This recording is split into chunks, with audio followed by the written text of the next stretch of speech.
Alors, bonjour, j'espère que vous allez bien. Alors, aujourd'hui, nous allons voir une notion très importante en programmation orientée objet. Nous allons voir la notion d'injection et de dépendance. Ok?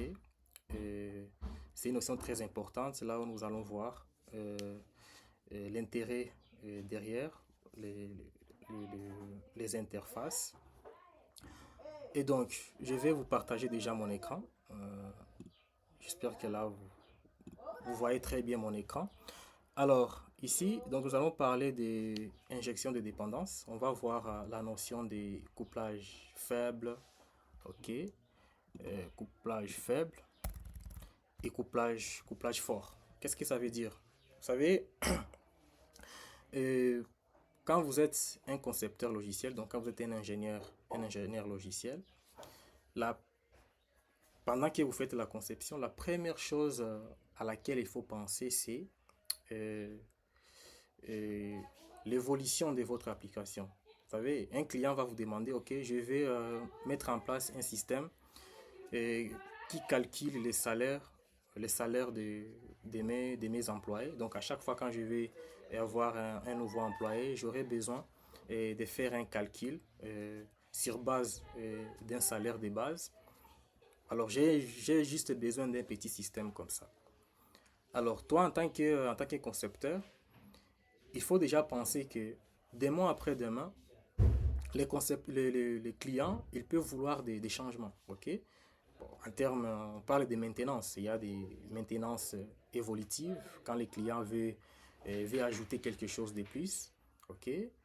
Et ça peut être une maintenance corrective s'il y a eu des problèmes dans, dans la version qui est actuellement utilisée. Et tout comme on peut avoir des maintenances adaptatives. Donc ça va dépendre, par exemple, maintenant les clients, il veut utiliser tel système d'exploitation, je ne sais pas, il veut utiliser telle technologie, il aimerait que ton système s'adapte à tel autre. Peut-être qu'il peut y avoir euh, il peut avoir un autre système qui fonctionne quelque part. Maintenant, il veut connecter son système à ce système-là. Donc, de tel genre de maintenance. Alors, pour ça, c'est très important toujours de songer, en fait, quand on est concepteur, de penser à tout ça. Donc, à la maintenance, il faut que ton système, quand tu le conçois, ok, il faut que ça soit facilement maintenable, ok, pour éviter de mettre en place, en fait, un système qui va être très difficile à maintenir. Alors, un système qui est très difficile à maintenir, c'est tout simplement un système qui est voué à la mort, ok? Encore une mort très douloureuse, d'accord? Parce que très douloureuse, pourquoi? Vous savez, la maintenance, ça coûte en termes d'argent pour les clients, et puis en termes d'énergie pour les développeurs qui doivent venir pour changer des codes, des choses comme ça. Alors toi, en tant que concepteur, tu as des développeurs, il faut mettre un système qui va aussi faciliter la tâche aux développeurs. Il ne faut pas que les développeurs se retrouvent dans une situation où il est coincé, parce que s'il est coincé, c'est toute l'entreprise en fait qui est coincée. D'accord? Donc l'idée c'est comment est-ce qu'on peut utiliser la notion de l'injection de dépendance, surtout avec la notion des interfaces. Bon, je crois que dans les titres même, je ne sais pas, je pouvais ajouter ça. D'accord? La notion des interfaces, ok, en programmation orientée objet. Alors pour faciliter au fait, mettre en place un système, ok, qui est ouvert, bon, qui est fermé à la modification et ouvert à l'extension, donc à l'évolution. Alors on va voir toutes ces notions. Alors dans cette première partie, nous allons d'abord présenter les concepts. Donc nous allons essayer de montrer comment le système doit être. Et puis dans la seconde partie, nous allons faire une démo. Donc on va utiliser un éditeur de texte. De préférence, j'utilise IntelliJ pour présenter en fait la façon de faire, donc la bonne façon de faire un système pour que ça respecte en fait pour que ça réponde en fait à toutes ces exigences. Alors, premièrement, qu'est-ce qu'on va faire? On va d'abord commencer par montrer la mauvaise façon de faire. D'accord? Donc, on va essayer de mettre en place un code qui est voué à la mort. OK? Qui est destiné à la poubelle. OK? Et puis après, on va passer alors sur un code digne d'un ingénieur logiciel, d'accord? Et là, on va comprendre. C'est après cette présentation maintenant on va aller faire, donc dans la deuxième partie, on va faire une démo qui va montrer tout ça. Donc on va d'abord, donc la démo aussi euh, va avoir aussi deux parties. On va avoir une partie, euh, on va présenter, donc où on va développer en fait un système euh, voué à la poubelle, et après on va faire un système qui est digne bien sûr d'un ingénieur logiciel. Voilà, alors je pense que vous êtes en train de voir mon écran, donc je dois me rassurer, je pense que vous le voyez. Voilà, là je crois que c'est bon. Voilà, je crois que c'est bon. Maintenant, ce que je vais faire, donc premièrement, je vais je vais commencer par mauvaise façon de faire. Mauvaise manière de faire. Ok, donc je vais les mettre un peu en gras, et puis je vais voilà, là c'est beaucoup. Voilà, donc là c'est la mauvaise manière de faire. Ok, alors cette mauvaise manière de faire, ça veut dire quoi? Là, ça veut dire vous avez un concepteur, c'est lui qui doit concevoir les systèmes, mais peut-être il n'est pas, bon, je vais dire quoi? Il n'est pas très expérimenté, ok, pour ne pas dire autre chose. Il n'est pas très expérimenté, ou tout simplement vous avez quelqu'un qui est un développeur à la base, peut-être quelqu'un qui a fait l'autodidaxie, donc il a appris de lui-même, et puis comme c'était les besoins de produire quelque chose qu'il voit, quelque chose là où il clique un bouton, il enregistre, il affiche, et, ou peut-être il a eu un client qui voulait un système vite fait, alors il va faire une petite modélisation là. Mais en tout cas, quand vous allez voir la modélisation, vous dites en tout cas, ça c'est une modélisation digne d'un développeur. Donc, pas en tout cas pour quelqu'un qui n'a pas la notion des conceptions. Donc, peut-être quelqu'un qui n'a pas fait l'ingénierie logicielle ou celui qui l'a fait de sa manière. Voilà. Donc, nous allons essayer un peu de démontrer ça. Donc, on va commencer par la mauvaise manière. Alors, la mauvaise manière, donc je vais essayer de faire ça. Voilà.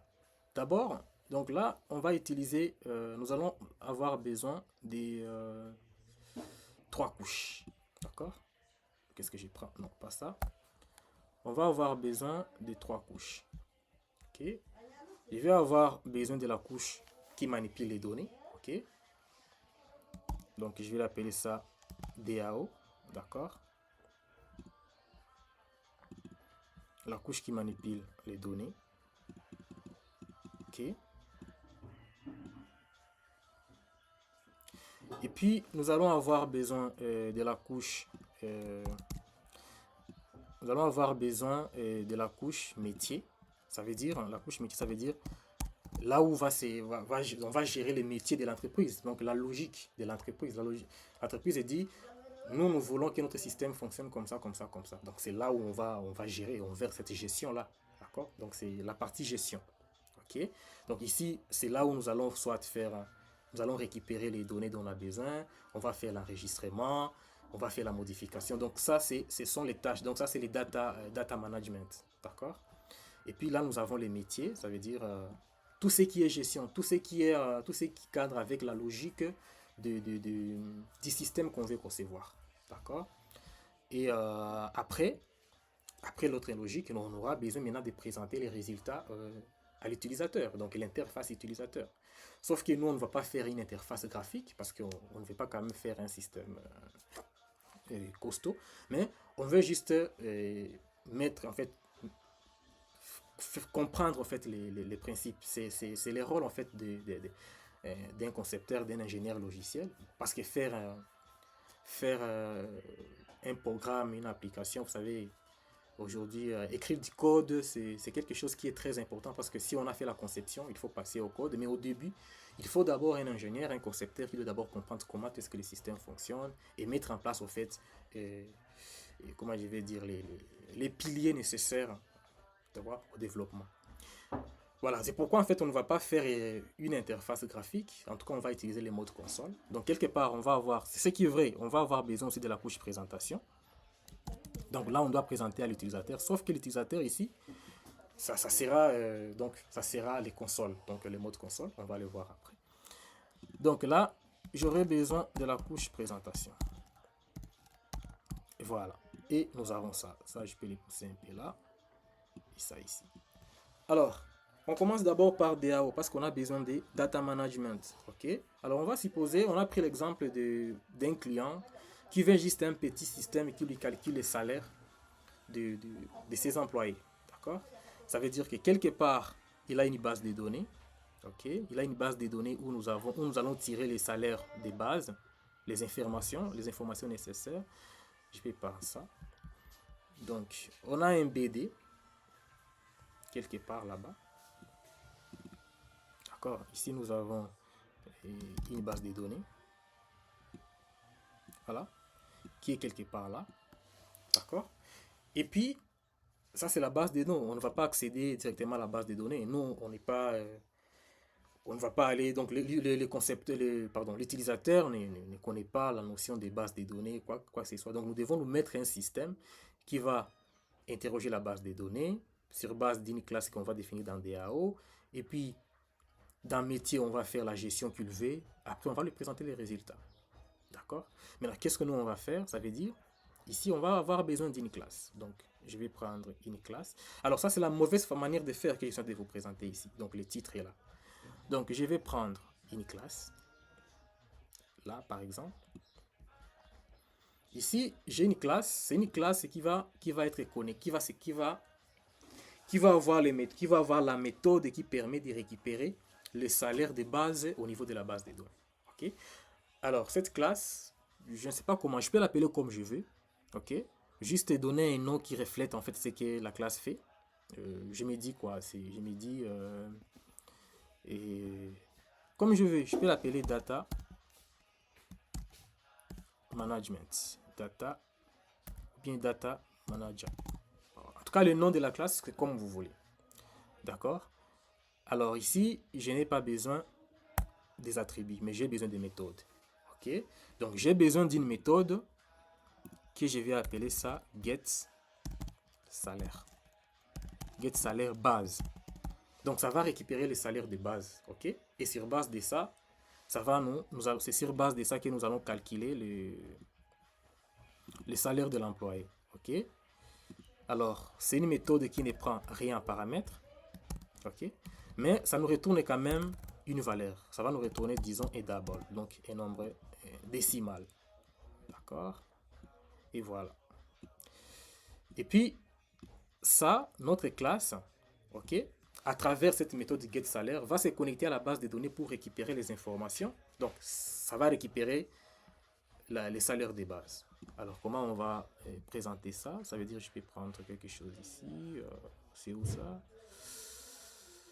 Voilà. Voilà, c'est ça. Je voulais ça. Et donc, je peux diminuer un peu. Donc, je suis là.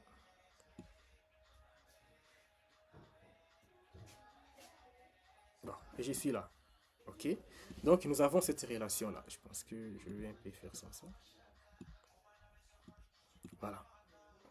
Donc, nous avons cette relation-là. Ok. Pour récupérer les informations au niveau de la base des données. Ok. Alors, c'est une simple relation. Donc, c'est une simple connexion. Donc, je peux mettre quelque chose qui n'a rien à voir avec. Bon. Qui n'a rien à voir avec ce n'est pas une relation en fait, c'est juste pour symboliser une connexion. Ok. Voilà, quelque chose pour juste pour dire une communication. Ok, c'est juste une communication avec la base des données. Ok, voilà, nous avons ça. Après, partie métier, c'est là où on doit définir une classe. Là où on va avoir besoin aussi d'une ou des méthodes. Ok.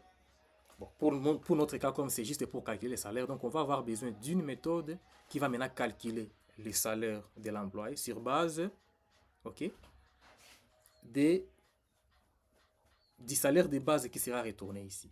Ça veut dire, quelque part, j'ai encore besoin d'une classe. classe là-bas.